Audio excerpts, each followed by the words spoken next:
We need to put the new piston on the crankshaft, but first we've got to take the old piston off, and to do that there's a little tiny clip in there holding in the gudgeon pin. So the way I just take that out, simple enough, I've got a little tiny pick, but if you haven't got one like this, you can actually use a very small screwdriver. This is a very small Phillips type headed screwdriver, and that will still get in there under the clip, but this is much easier. So we'll hold the crankshaft and the piston like this, and you can see that clip there and this recess here. So we'll put the end of this little pick in the recess and underneath the clip and just twist, and there it is. No problem whatsoever. What we'll now need to do is push out the gudgeon pin. So we'll turn it round, and sometimes you can just give it a push out with a screwdriver or something like that.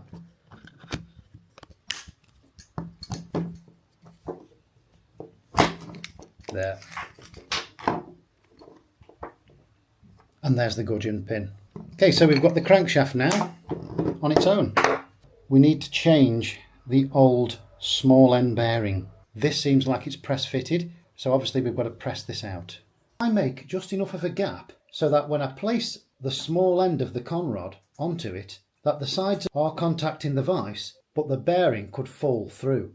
And then I get a small socket like this, hold it in place there, and just give it a tap. And there you go, fell through.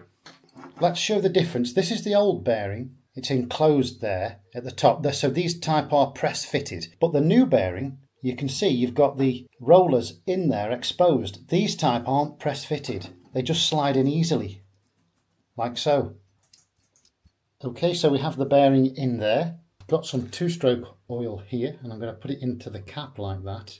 I'm going to keep dipping into it and putting some on different components as I build it up. I'll start with the small end bearing. There we go. So I'll place that in there. And we know the way we took it off. We had the shorter shaft facing the left with the two ports here on the piston. So we'll take the new piston, and we've got the two new retaining clips. Okay, so what I do with these clips, if you see there, it looks like an E shape. So I'll get some long nose pliers, and I'll take that part there of the E, and then I will place the bottom bit here into the crevice inside there.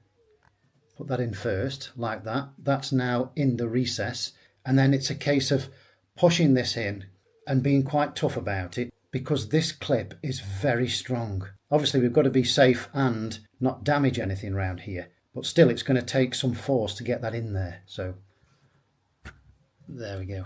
Not too bad, but I've overcompensated slightly, just come back a little bit. Light under the light, we can see that it's all in place properly in the crevice there.